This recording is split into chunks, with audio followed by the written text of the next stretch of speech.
Today's podcast guest interview is Dr. Samantha Whiten, also known as DrPsychMom. She is a prolific podcaster in the relationship, sex, and wellness space, and we had a deeply insightful conversation on intimacy, romance, and personal growth. Welcome to River Rock Interview Podcast number 5, DrPsychMom.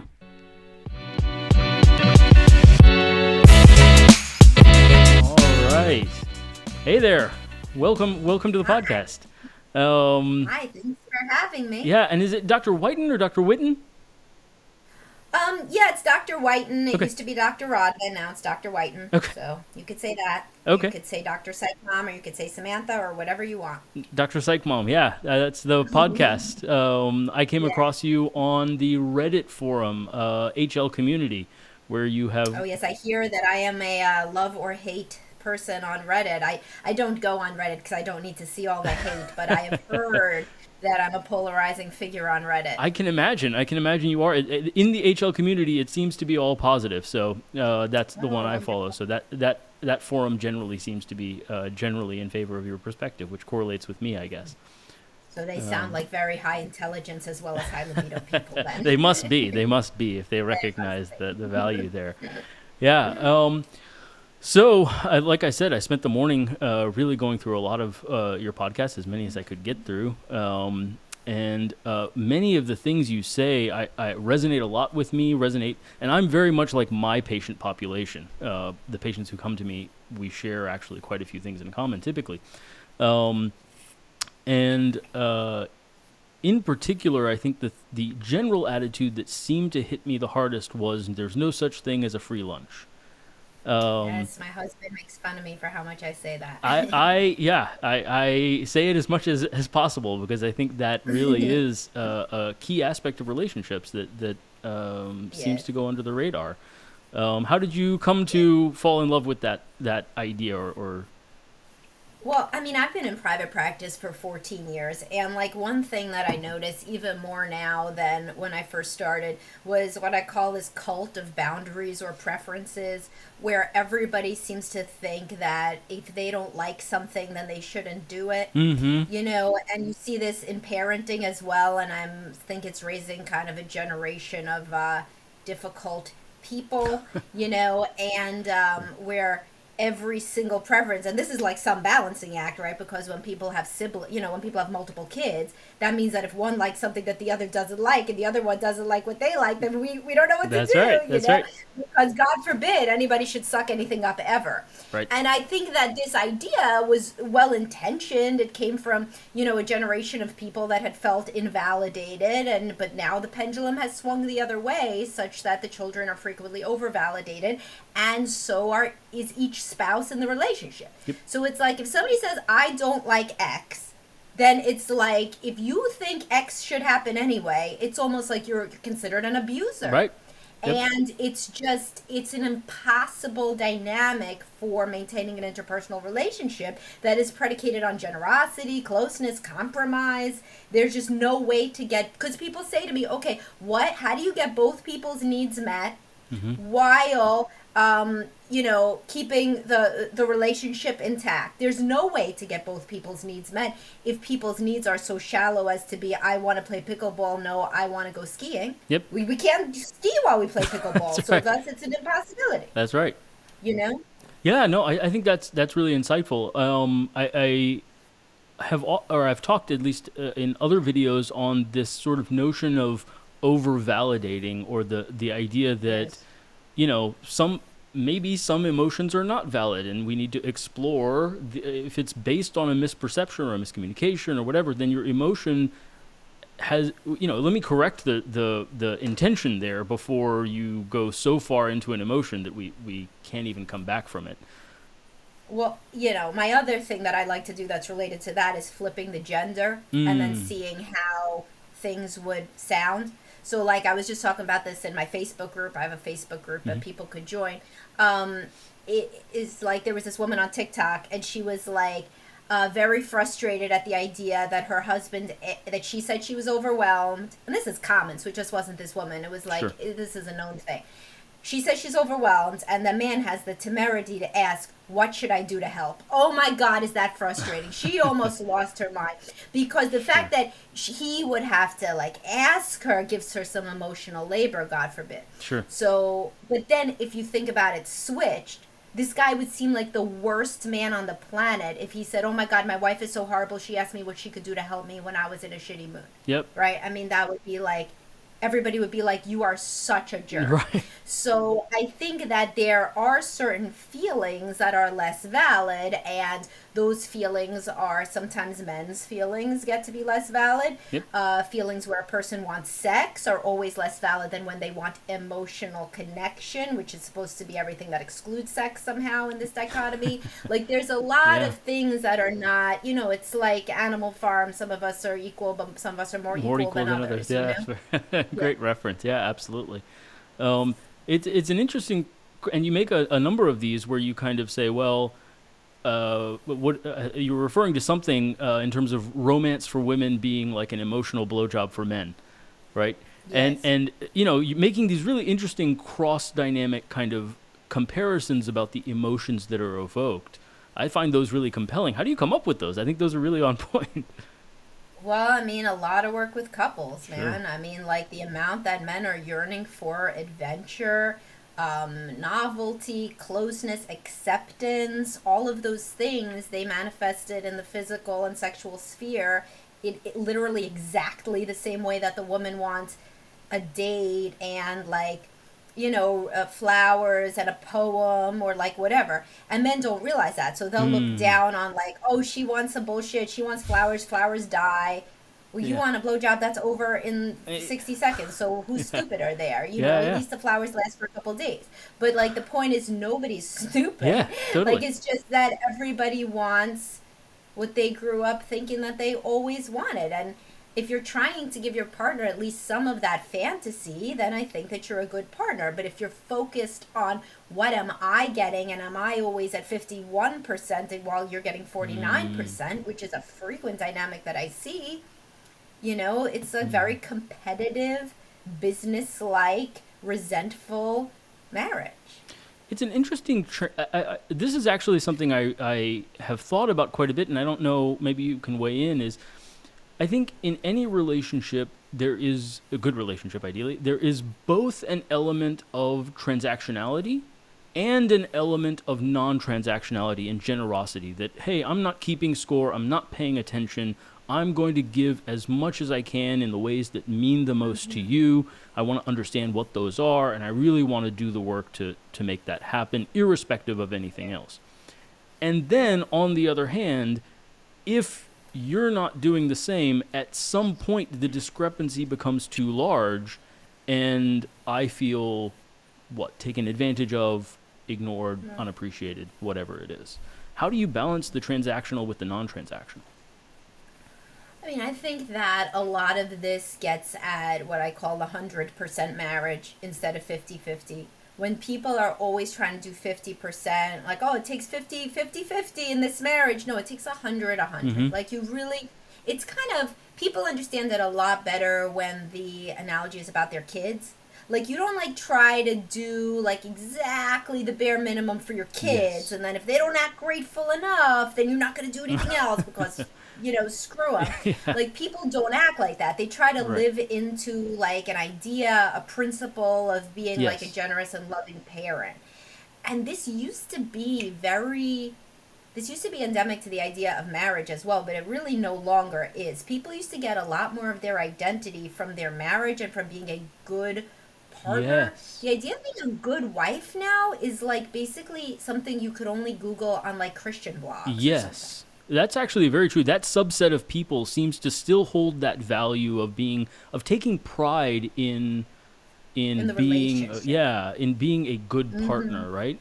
And there is a bit of a gender discrepancy, it seems to me, at least in what I've come across, in terms of like men somewhat still take pride in being a good husband, but the reverse seems a little less to me. Well, yeah, I mean, being a good husband, I think it's always in the rhetoric of like being a good provider, being a good husband, being a good father. Whereas like some women take like the idea of being a good wife as that you're a bad feminist. If you're trying to be a good wife, then you're like a bad feminist. But Interesting. for men, if they're conservative, then they like being a good husband, and the woman likes being a good wife. But if they're Right. liberal, they still like being a good husband because that still allows them to be a feminist, but the woman does not like being a good Mm. wife. So it's kind of like in that, like if you cross reference, like there are not many more people who identify more as feminists that still also say the words "I want to be a good wife." Sometimes Yeah. they say "I want to be a good partner." Sometimes they say "I want to be a Sure. good partner." But partner is like kind of different, and I Part. don't mean because it's like a gendered thing. It's just like a business partner. Yeah. Like it feels like business And partner. partner almost implies that 50-50 mindset, right? If you're Yes. partnering, then it's sort of a 50-50 deal, not a marriage, which is a bit different than a business partnership. Yes, and that usually goes along with the separate bank accounts, and that each of us gets one day off on the weekend, and we split finances according to how much we make, and like a whole bunch of stuff that really does not seem like the spirit of the law in terms of being an emotionally generous and giving person. Generosity is an interesting idea. I think that notion of, especially, I think people feel very stressed, can feel very overwhelmed, and can end up in a place where they are trying to do the bare minimum. I liked your example with kids, is we don't do that, and yet we do somehow Yeah. with our partners. Yeah, and we don't do it with friends either. And like, I mean, sometimes people do more, but those people are thought to be kind of difficult people. Yeah, Like if you say, yeah, I asked my friend to hang out 5 times, if she only asked me to hang out 3 times, and people be like, why are you being so nitpicky? But like if you say, took the last 5 Saturdays and my husband only took three, everybody be like, oh my God, he's such an asshole, right, right, right. Which is like, why? Do you think? I think Sorry, that go ahead. there's also like well, go ahead. No, I was just saying. Do you think that the structure of marriage and the place of marriage in society has changed, and the you mentioned political Yes. leanings as well, kind of seeming to factor into the personal. Yeah, well, I mean, a lot of guys don't want to get married anymore. I mean, there are a lot of these red pill kind of guys that are on my website, and they,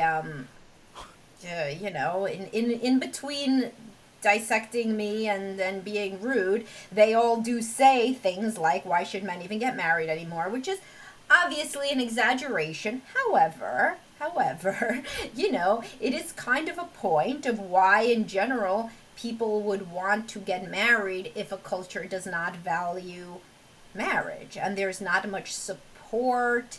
There's certainly not extended kin networks, really. I mean, it really feels quite survivalist. And being divorced myself, like a lot of my female friends are like, wow, you get every other weekend off.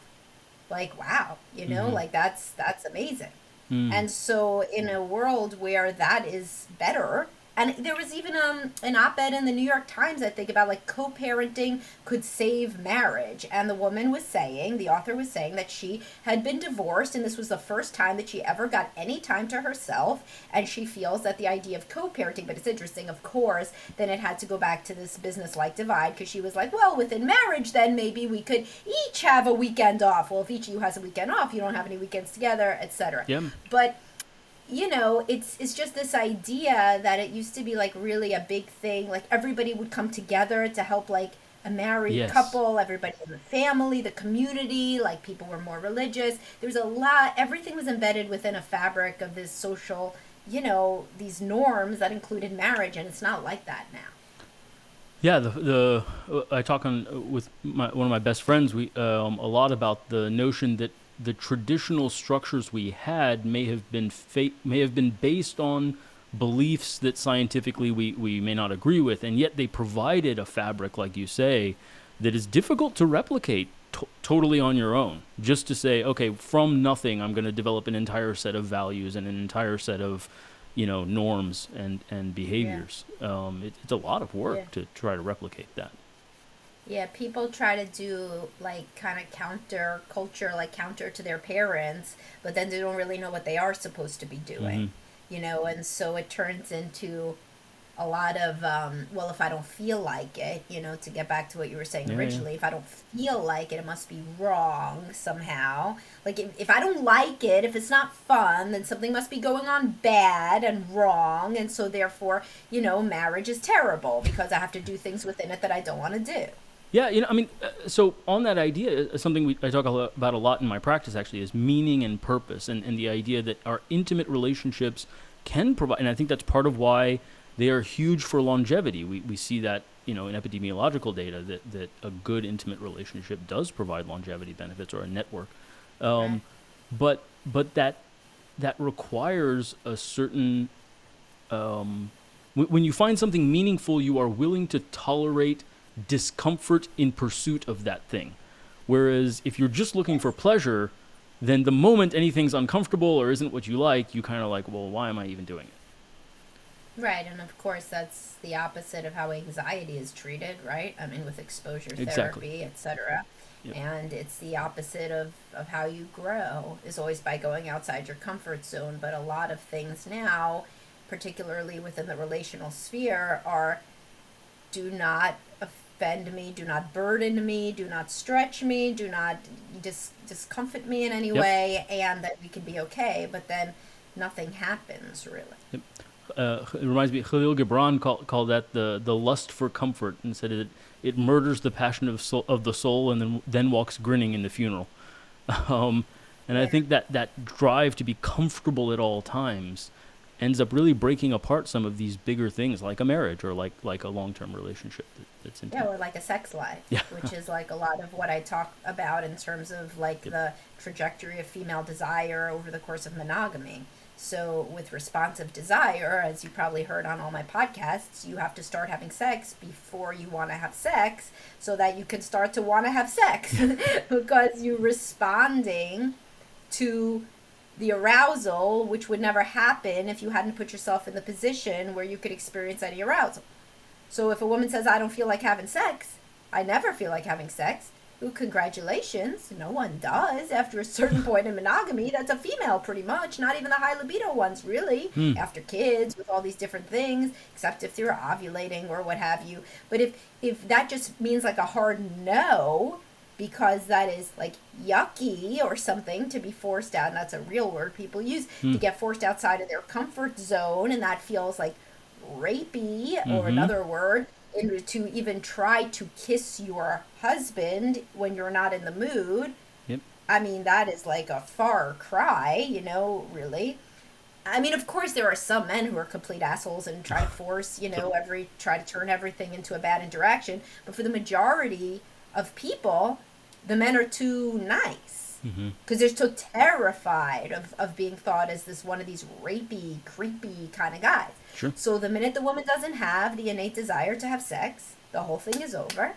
And we wait until maybe she's a little drunk after a girl's night out, or she's ovulating, or she saw some hot guy on the street and the stars align, and you have sex once every millennium. Yeah. And that isn't really how to maintain really any sort of a loving and close relationship. For And sure. it's directly related to discomfort. It's more comfortable to sit on the couch wrapped in a blanket, binge watching your show, than it would be to start going upstairs, cutting off the dopamine stream, the slow drip of the Netflix or what have you, and to have, start kissing even when you're not in the mood. That's uncomfortable. It could get to a place where you feel more connected, but it's a short term sacrifice for long term. And if long term you don't see any necessarily reason to have that long term growth, Yep. then the whole thing gets Why short would you circuited do and it? you stay on the couch, watch Netflix. It's in that whole genre. A book I'm very fond of is The Art of Intimacy, and Esther Perel seems to talk about this a lot as well. Is that they're actually, again, these things are to some degree in tension with each other.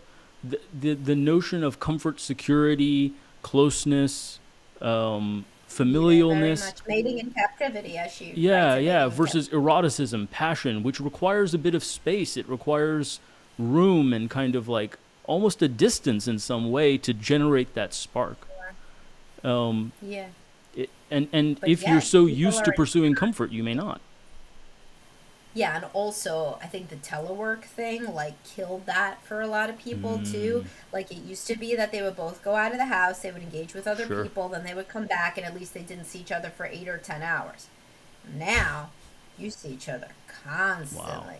Yeah. And so, particularly for people who are more avoidant, that is like the death knell of any sort of passion or connection. Sure. And it's very uncomfortable to then start to have a sexual encounter with somebody that you just saw next to you the whole day, Yeah. That's interesting. That's another big social change that has unintended consequences, right? Oh, yeah. I mean, the whole pandemic, the telework, there was just so many people that were plunged into this really uncomfortable dynamic where they were with their partner 24/7 and then they had to like actually interact with them and the whole thing went Yeah. to shit. Yeah. There's too much closeness, right? So, in that regard, actually, you mentioned what was the other episode? I think it was on. Let me refer to my notes here. On the self-made man. Oh, yes. Are you a self-made man?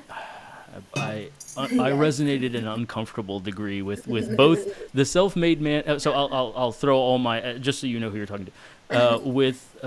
I'm highly sensitive, also high Of sensation course. seeking, If you want to talk about these things, which that goes without saying. yeah, The highly sensitive. What was the next one? highly sensation seeking as well. Elaine, Aaron, and so I have the unfortunate combination of both.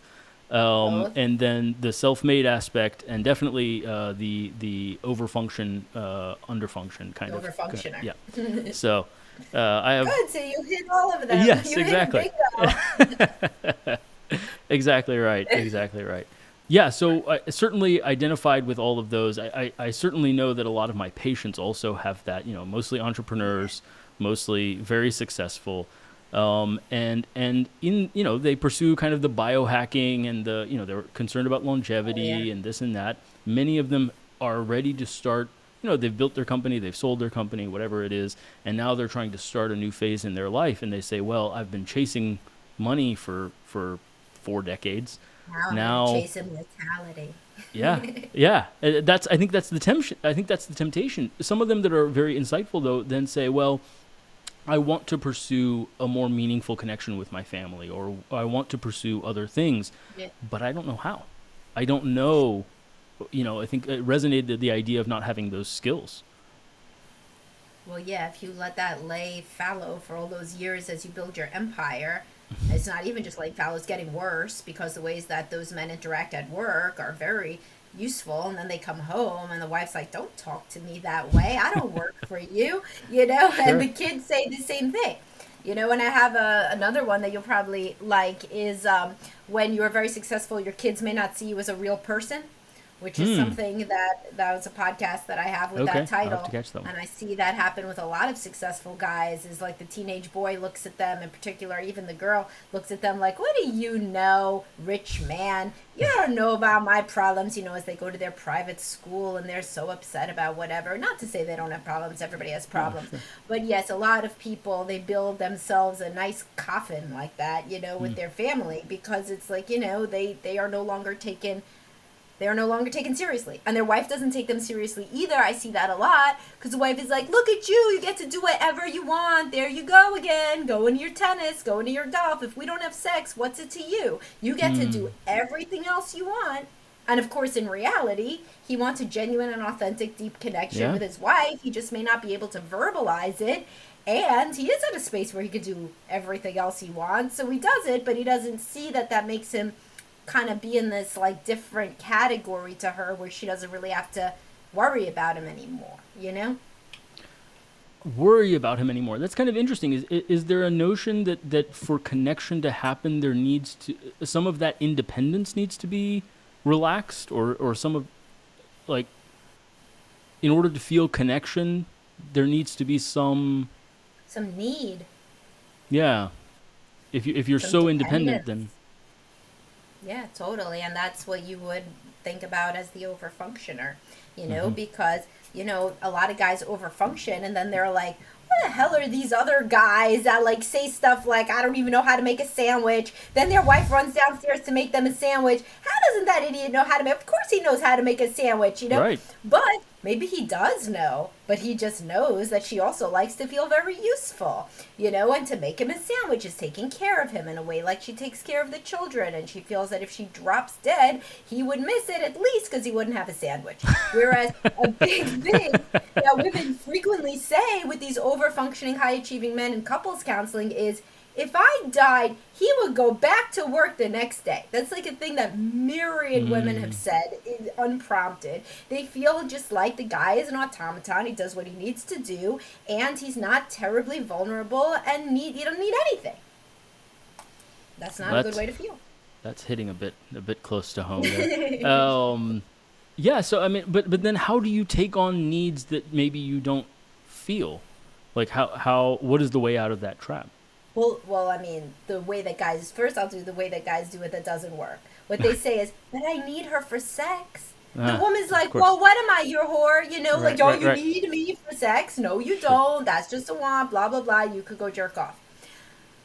What really is happening, what really helps people is to go into deeper, I mean, I'm obviously a therapy proponent because I'm a therapist, so I'd be a fool if I wasn't, right? But in whatever way, via therapy, reading, coaching, introspection, a lot of people start to see this overfunctioning as a pattern that began in childhood, and they start to see why, and that they really erected kind of a false self that's kind of like a Superman figure that can kind of do everything, and this kind of persona was needed in early life for whatever reason, and maybe it could be a bit time to retire it, because you know what? Some of these guys make themselves a shitty sandwich, and the wife would make a better sandwich. But they just have it in their mind that they can never be somebody who can't do something. So sometimes as they get more comfortable with like who they really are, and they see the origin of the false self, and its development and what it may have taken from them, it gave them a lot, you know, but it also took things, then they could get more comfortable doing kind of like a genuine deeper dive and self-inventory and saying like I always have guys make a list, like, what is your wife better at than you, you know, and if once they come up with a good list, then they could share it with the wife, you know. And like some of these guys have never thought about that, except of course she's nicer than me, you know, but like in terms of like what can she actually do better, they've not really thought about it because that kind of thing makes them uncomfortable. That's interesting. And from the wife's perspective, let's say during this transition, the guy is trying to say, okay, let me try and let go of some of those things, let go of some control. Are their partners able to kind of like pick up the slack, or is it so foreign? They've set up this dynamic that now they're not ready. Right. Well, this is why I recommend the movie When a Man Loves a Woman with Meg Ryan and Andy Garcia to everybody, because it shows she's an alcoholic and then she stops, and he was a textbook overfunctioner. He was a pilot, and he was always the smart one and the one who could do everything and hyper competent, and now she wants to take over some stuff, and the relationship founders, you know. And that happens whenever anybody changes any kind of role, whenever somebody stops overfunctioning, or they stop drinking, or they stop being depressed. Like, it seems like it would be great for like if the woman is always like, man, you're such a robot, why don't you need anything? Well, the very first day that he's like, oh, I need you to, you know, make me lunch, she's going to be like, no, you don't. Like, you know, it's going to be so weird to her. She could feel put out by that at first. But this is why I have people really kind of narrate their experience instead of just trying to, like, you know, just like try a new paradigm, you know, such that she would know, all right, look, he's trying to be more of like a vulnerable human being. Maybe I could come forward, and also maybe I'll feel a little bit weird about it at first, because a lot of the reason that I may have gravitated toward him was because he was such a textbook overachiever, perfect person, and I struggled with self-esteem issues about my own capabilities, you know. So that's why couples therapy honestly really expedites self-development frequently even more than individual therapy, because people can also grapple with like, why did they pick that person, and what aspects of that person, what they don't like, are really things that in fact they were drawn to, despite that they would never admit it. Like a lot of those overfunctioning guys, and this is of course the same with the gender split, so I'll just go to the other gender, right? Because like there's a lot of super high achieving women or super competent women that marry these guys with ADHD that lay around and game and drink. And it's like, why'd you do that? And they're like, oh, well, you know, I thought he wasn't ever this bad. Yeah, he was. But he wasn't ever this bad. And then he changed, and I thought when we had kids, he'd get better.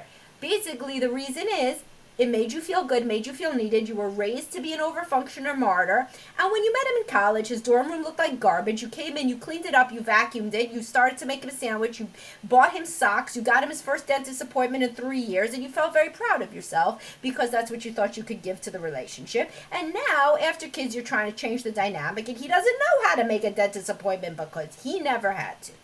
And the same, of course, thing with the men who enable women to remain in a childlike role as well, because that's how they want to be seen, is the all-encompassing source of strength and power and knowledge. I think the notion of roboticism there is kind of interesting. That if you don't, and again, hitting a little close to home here, but we'll go with it. The notion of not needing but wanting. What about wanting? What if you just want her to make a sandwich, or is that insufficient Yes, to generate? it could be nice, but sometimes if there's no need at all, then it just starts to seem, I don't know, kind of like manipulative even, like if you don't really Hmm. need someone, like if like your baby needs you. That's why Yeah. people love their baby so much. Your teenager who wants you to make him a sandwich when he could make himself a sandwich, yeah, people don't feel so good about that one. They're like, get your Hmm. ass up, make a sandwich. So, there is something about having some sort of need there that I do think like triggers this natural love and connection response. And people thankfully do need connection very much. They Yeah. just don't really know how to verbalize it. So, like, these guys aren't really even saying, I need a hug. Like for Hmm. all of how much they like physical touch, so they don't have to need a sandwich. Maybe they could need a hug. Maybe they could need her to say something nice about what he did at work that day, or Yeah. or how he cleaned the garage. But they don't really. All of it, a lot of men comes out in sex, like all of it. They take all Yeah. of it, they like Yep. bottle it all up, and then they think, okay, it's all gonna come out in the bedroom, and then she just feels like all he wants is sex, which is the classic refrain.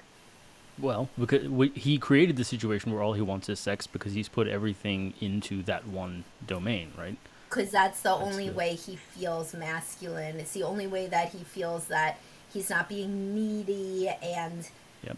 pathetic, because a man is supposed to need sex, but then, Sure. everything else, he should be completely self sufficient. And if you've been raised in like by a father who looked down on emotions, or even a mother who did, and a culture that did, then men find it really hard. Like I see this with a lot of the guys who are on my site, those same kind of write a pill guys. They're like, no, no, women want you to be stoic. They don't want you to have any emotion. So then, like, you could rebut it. You could be like, what about, like, all the fucking, like, band, guys who, like, sing, like, what about Kurt Cobain? What about the Beatles? Like, what about anybody Sure. who has any emotion? They're like, no, no, no, no, no, that's not the norm. Those women just like those guys because they have money. But no, women really do like emotional men. And I have a podcast that I think is titled, Yes, Women Do Like Emotional Men, or something, Okay. because my titles are fairly literal. And women do like emotional men.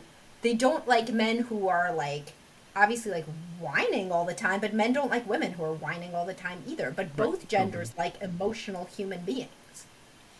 That's interesting because yeah, I think in the same domain, maybe more in the red pill domain or something like that, where you hear the fear that if I show emotion, I will lose her respect, and she Yes. will lose. She may feel more comfortable and more loving towards me, but will feel less passionate and less attracted to me. And do you see that actually playing out, I or don't see that playing out. I okay, think that a lot of men, uh, I mean, of course, everybody that I see are people that come to therapy. of So, course, like, I am not seeing people like, my sample is biased. But even in terms of what I see in the natural world, like, there is, like, for every guy who thinks that a woman hates emotion, there are like five women divorcing their husband because he shows no emotion. Like that's like a classic thing, you know? sure, And also, like these same guys who are like, oh, she doesn't want me to be emotional, some of them are with women who like hate them and they're like basically in an emotionally abusive relationship. So like there are men who pick women who are not nice to them because they were never treated very nice, and that is like what's familiar to them. It would be the same as like the women that say, all men are assholes and cheaters because my husband was a cheater, because my father was a cheater. Oh my God, look at that coincidence. Must mean all men are cheaters. Couldn't possibly be that I'm subconsciously drawn to cheaters because my father was a cheater. Right. And that's why my husband is a cheater. And then there's plenty of men that don't cheat. 80% of men don't cheat. Only 20% of men cheat. 13% of women cheat. What percent? Sorry. 13% of women. Oh, so 13 and 20. 20% of men. Yep. Oh, interesting. And yeah, and it's of course obvious. Men have a higher sex drive, like no sure. shit. But then the people that have these experiences with women who cheat on them, they'll say, "Oh no!" I had somebody on my TikTok be like, "No, it's 85% of it's 85% of women that cheat." What world are you in, right? Sure. So it just shows how people are colored by their own, experiences and trauma. And the most vocal people, should have my friend Dad Starting Over on your podcast because he talks about this a lot, vocal minority, that the only people that are talking on the internet are the people, who had some real bad shit happen to them, or some very good shit, but mostly really bad shit. Sure. In the interest of time, I wanted to go back to one topic. We talked about the notion, how do I express this, of doing things that you aren't in the mood for, and in particular, negotiating at the very, and something you talk a lot about, differences in libido. I think there's so many differences. You can have differences in orderliness. You can have differences in, how much do we socialize. But libido differences, figuring out how to negotiate that is really kind of where the rubber meets the road. And how do you kind of sort that? And as a corollary, I feel like a lot of what we get in internet discussions, at the very least, is based on short-term relationships or something I've thought about, the difference between a relationship and a friend with benefits, right?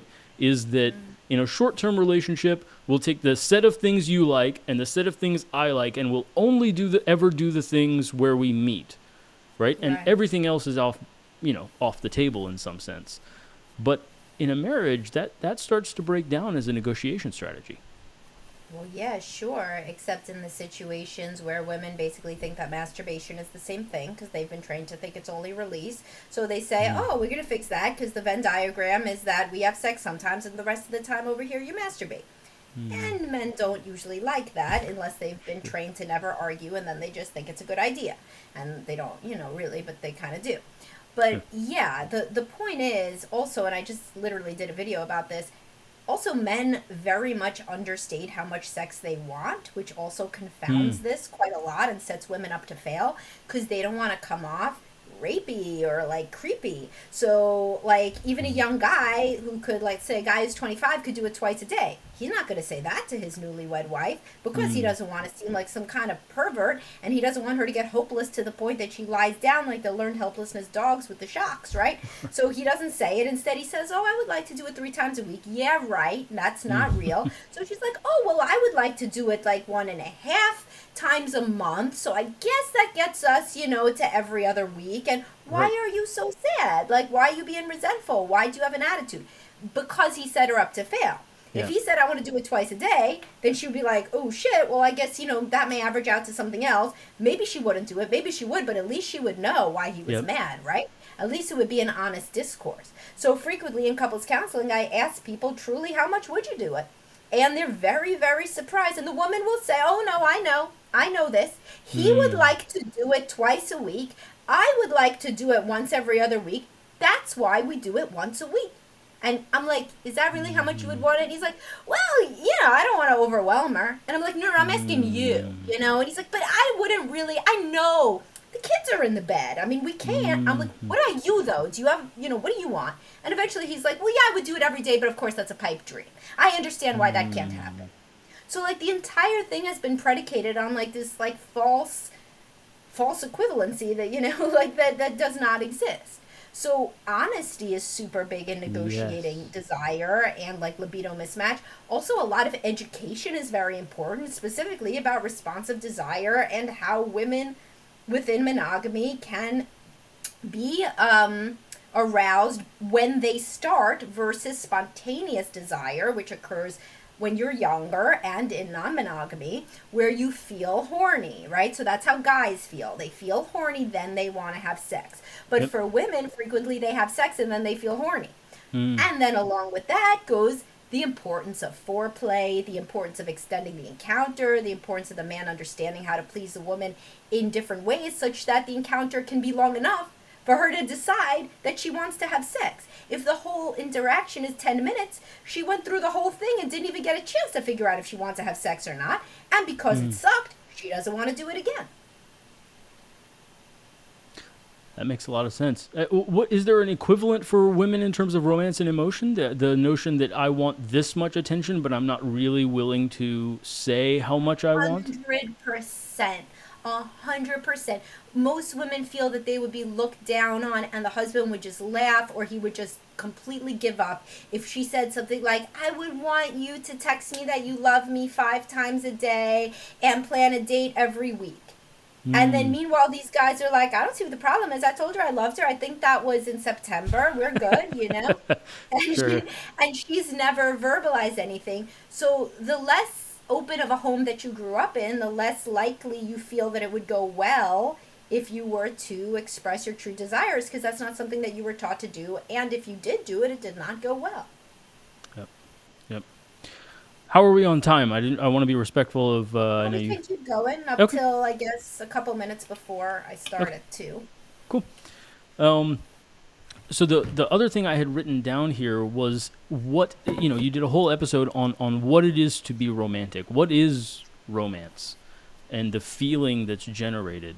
I think I certainly. I mean, I had both ears tuned to that because it's like I don't think it's like I don't get it. I don't understand it. Yeah, yeah. Well, I have one that's called feeling that your spouse rescued you is behind most romantic feelings. And I think that that is very much the case. I think that you have to feel in order to be romantic that you are missing something and that this person gave it to you and then you have to express that. And so more than like flowers or like whatever, whenever guys will be like, they'll come in, they're like so happy. They're like, I sent her flowers. I'm like, and what did you write in the card? And they're like, the card. Oh my God, there was no card. Or the card was like, hello, or something that means nothing. So women want to know, just like men want to know, that the woman is being fulfilled in a whole new way by them sexually. Women want to know that the man is experiencing feelings he's never experienced before. That he didn't even know he really wanted until he met her. And that she is unique and special and basically drawing him out and helping him grow as basically an emotional entity in the same ways that men have the fantasy that they are helping the woman grow as a sexual entity. Which is why so many men marry women that have the libido of a dead fish, because of the fantasy that they are going to alive the fish. And of course that doesn't really happen. But they have that fantasy, just like women marry guys who are like completely not romantic and they have this fantasy that they're going to be the first woman to hack into that and get him to be romantic in a new way. It's going to be more meaningful. This is why I tell people, don't marry a woman who didn't enjoy sex before she met you. Don't marry a man who was never romantic before he met you. If you wanted to marry somebody based on a shared love of physical fitness, would you marry a couch potato and just hope against hope that they started to run? They're not going to start to run. So as people get older in their second marriages, etc., I'm in my second marriage, a lot of my clients are, people get smarter about this and they go for the yin to the yin rather than the yin to the yang. People are not stupid anymore as young people can be. Obviously we were all young and stupid.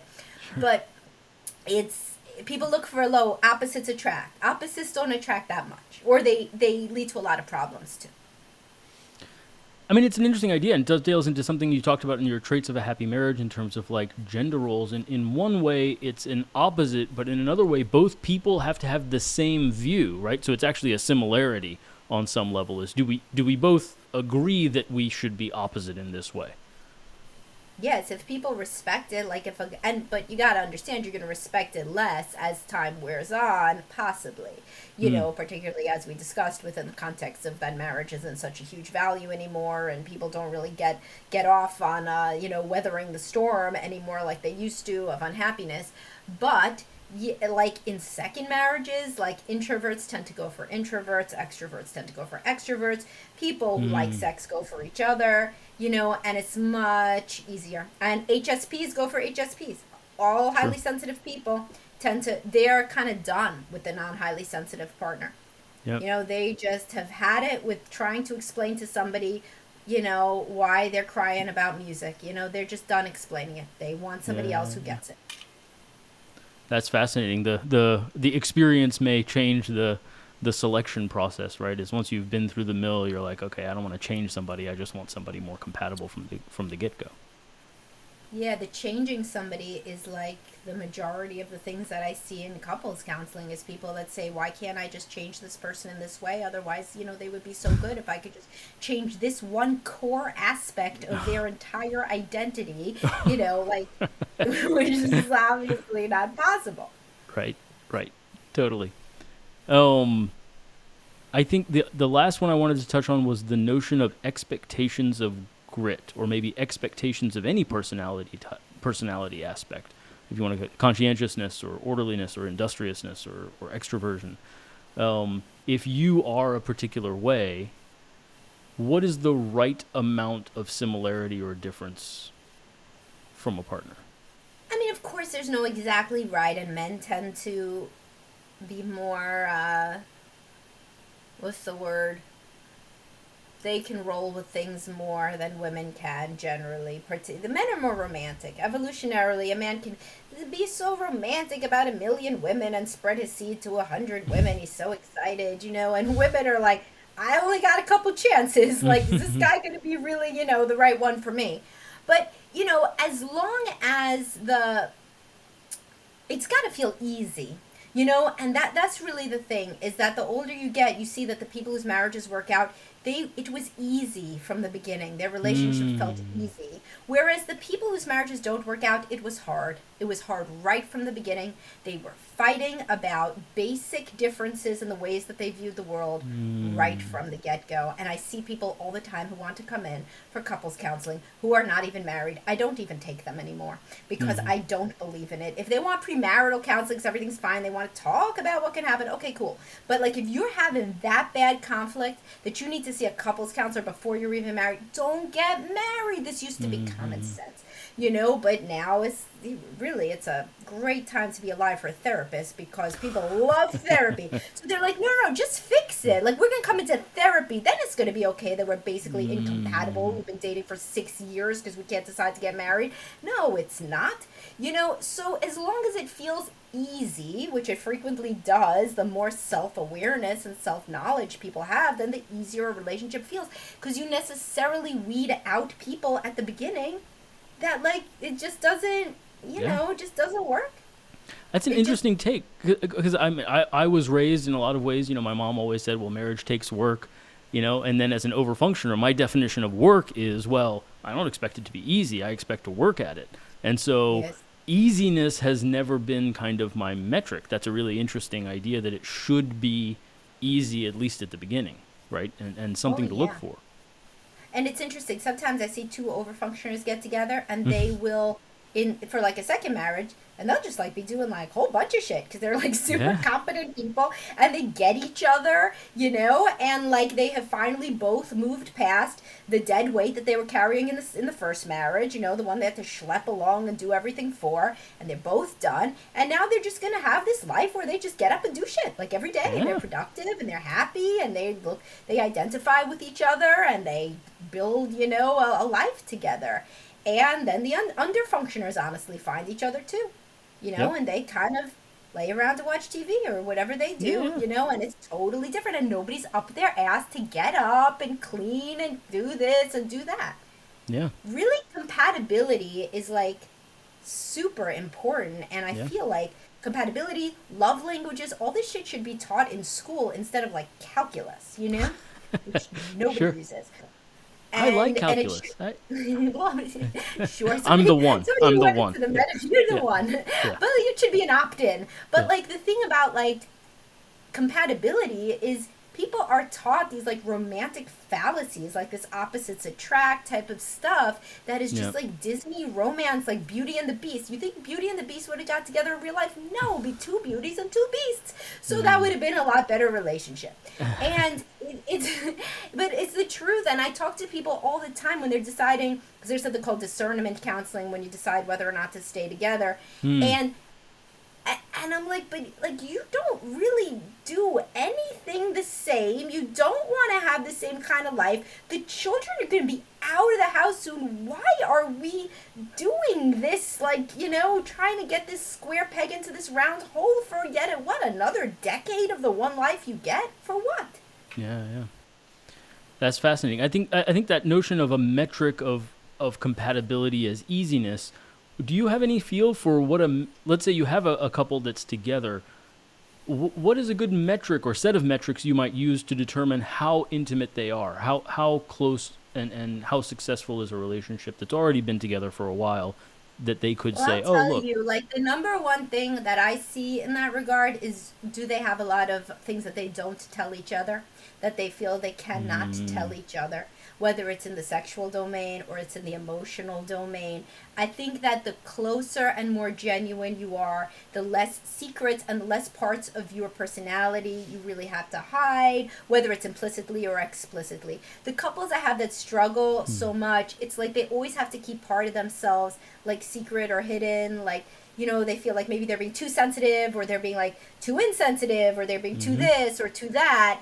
And if people can speak honestly and they feel very accepted, I guess the proxy variable would be, how accepted do you feel by your partner in your natural state, A lot of people don't, sadly, feel very accepted by their partner at all, particularly like Sure. y'all overfunctioners, right? Like you feel Correct. like it's only because if you achieve and you make money and you're like nice and you're smart and you do all of your things, well, then maybe they would. But if you ever, have a sick day or something, well, Yep. shit, that's going to get you to like a deficit, and then you got to work back up. But, that does not really make people feel secure in the long term. Yep. Well, I really appreciate your time, Dr. Whiten, and Oh, phenomenal this was podcast. fun. How can people find you if they're looking for? People can find me on DrPsychMom.com. That's all my writing. Or the Dr. Psych Mom Show, wherever you listen to podcasts. And if on Facebook, Instagram, TikTok, everywhere. And if you want to see all the people who work for me, because I have a virtual group practice, that's bestlifebehavioralhealth.com. And you could also see that on linked from my other stuff. So I do have a practice. I work with people, I do coaching, and I do therapy, and so do a lot of people that work for me. So yeah, Awesome. Thank you so much for having me. It was No, fun. thank you so You much. seem I like really a kindred appreciate it. spirit, so Absolutely. could do it again. All right. Look forward to it. All right, see you. thanks. Bye-bye. Bye.